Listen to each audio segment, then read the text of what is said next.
ഈ girls school boys school എന്നുള്ള ആശയത്തോടെ എനിക്ക് ഒരു യോജിപ്പില്ല. നിങ്ങൾ ഇതുകൊണ്ട് എന്താണ് നേടുന്നതെന്ന് ഞാൻ ചോദിക്കാറുണ്ട്. കാരണം ഒരു വിമൻ ഓൺലി അല്ലെ ഗേൾസ് ഓൺലി കോളേജിൽ ഒരു പെൺകുട്ടി പഠിക്കുന്നുണ്ട്, അവൾക്ക് എന്താണ് നേട്ടം? നേട്ടമെന്ന് പറയാൻ കഴിയുന്നത് എന്തായിരിക്കും? ഒരു പക്ഷേ മാതാപിതാക്കൾ ഉദ്ദേശിക്കുന്ന അവൾ പ്രണയബന്ധങ്ങളിലൊന്നും ചെന്ന് ചാടിപ്പോകില്ല എന്നൊക്കെ ഉള്ളതായിരിക്കും ഒരു പക്ഷേ അവർ ഉദ്ദേശിക്കുന്നത്.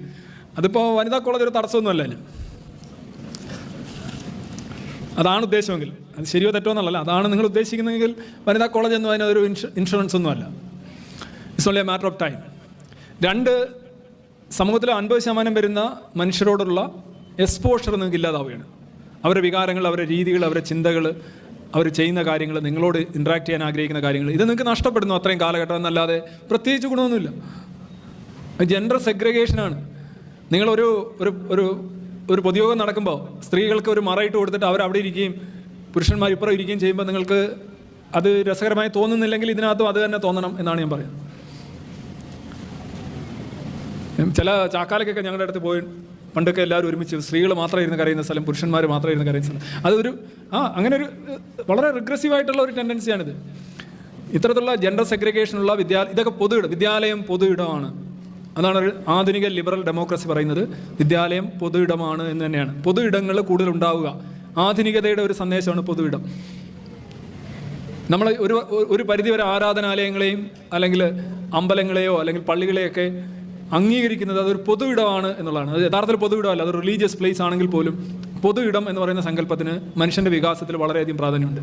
അവിടെ എല്ലാ ആൾക്കാരും വരണം. അപ്പോൾ പള്ളിയിൽ കുർബാന സമയത്ത് ആണും പെണ്ണും ഒരുമിച്ച് വരികയാണെങ്കിൽ അവർക്ക് പല കാര്യങ്ങളും സാധിക്കട്ടെ. അവർക്കൊരു ഇൻട്രാക്ഷൻ പീരിയഡ് അല്ലേ, ഞായറാഴ്ച കാണാമെന്നാണ് പറയുന്നവർ. അങ്ങനെ കണ്ടാണ് വളരേണ്ട മനുഷ്യർ. അല്ലെങ്കിൽ അവർക്ക് ഇൻട്രാക്ഷൻ ഇല്ല. ഉത്സവങ്ങൾ എന്തുകൊണ്ടാണ് ആഘോഷങ്ങളായി മാറുന്നത്? അതൊരു പൊതു ഇടമാണ്. വിദ്യാലയങ്ങളെ ഇങ്ങനെ പഠിപ്പിക്കുന്നതിനോട് എനിക്കൊരു യോജിപ്പില്ല. ഇനി എന്താണ് ചോദിച്ചത് താങ്കളുടെ അഭിപ്രായം? ഇത് യഥാർത്ഥത്തിൽ സ്ത്രീയും പുരുഷനും വ്യത്യസ്തമായി ജീവിക്കുകയും വ്യത്യസ്തമായി ഇടപഴകുകയും ചെയ്യേണ്ടുന്ന 2 വർഗമാണ്, 2 സ്പീഷീസ് ആണെന്നുള്ള ഒരു പരോക്ഷ ബോധം മനുഷ്യനുണ്ടാക്കാനേ ഇത്തരത്തിലുള്ള സെഗ്രിഗേഷൻ സാധിക്കുകയുള്ളൂ എന്നുള്ളതിൽ സംശയമൊന്നുമില്ല. കാരണം സ്ത്രീകളെല്ലാം അങ്ങോട്ട്, എന്താ നമ്മൾ അങ്ങോട്ട് പോയാൽ അത് സ്ത്രീകളാണ്, സ്ത്രീകളെന്ന് പറഞ്ഞാൽ അത് സ്ത്രീകളാണ്, ഇത് പുരുഷന്മാരാണ്. ജസ്റ്റ് ലൈക്ക് നമ്മൾ ചിന്തിക്കുകയാണ്, എന്തോ ഒരു സാധനം അവിടെ ഉണ്ടാക്കിക്കൊണ്ട് വരികയാണ്, ഉരുട്ടി വലുതാക്കിക്കൊണ്ട് വരികയാണ്. അവിടെ ഇപ്പോൾ വരുമ്പോൾ സ്ത്രീയുടെ ശരീരം, സ്ത്രീയുടെ വിഷയങ്ങൾ, ഇതൊക്കെ എന്തോ മനുഷ്യന് പുരുഷന് വ്യത്യസ്തമായ ഒരു സാധനമാണ്, അതൊരു അൺലോൺ ലാൻഡാണ്, അൺലോൺ ഏരിയ ആണെന്നുള്ള ബോധമൊക്കെ വരുമ്പോൾ ക്യൂരിയോസിറ്റി വർദ്ധിക്കുക, സോഷ്യൽ ടെൻഷൻ വർദ്ധിക്കുക, ജെൻഡർ കോൺഫ്ലിക്റ്റ് വർദ്ധിപ്പിക്കുക, മിങ്കിൾ ചെയ്യുക എന്നുള്ളതല്ലാതെ യാതൊരു പരിഹാരമില്ല. കലർപ്പ് എന്ന് പറയുന്ന സാധനത്തിലൂടെയാണ് ഈ നാഗരികത ഇത്രയും മുന്നേറിയിട്ടുള്ളത്. കലർന്നുകൊണ്ടേയിരിക്കുക. അത് ജനിതകമായിട്ടായാലും മെമിറ്റിക്കായിട്ടും ജെനറ്റിക്കായിട്ടും സോഷ്യലായിട്ടും കലരുക.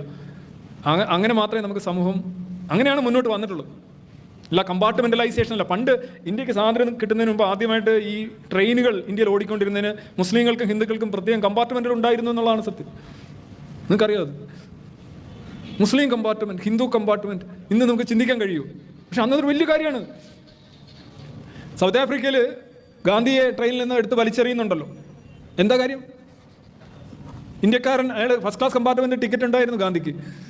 എന്നിട്ട് ഇന്ത്യക്കാരനായതുകൊണ്ടാണ് ഗാന്ധിയെ ആ ടിക്കറ്റിൻ്റെ ഓണറായിട്ട് പോലും ആ സീറ്റിലിരിക്കാൻ സമ്മതിക്കാതിരുന്നത്. വലിച്ചെറിയാണ്, പെട്ടിയും കിടക്കയും എടുത്ത് ആ റെയിൽവേ സ്റ്റേഷനിൽ ഒരു രാത്രി മുഴുവൻ കഴിയാണ് ഗാന്ധി തന്നെ എഴുതിയിട്ടുണ്ട്.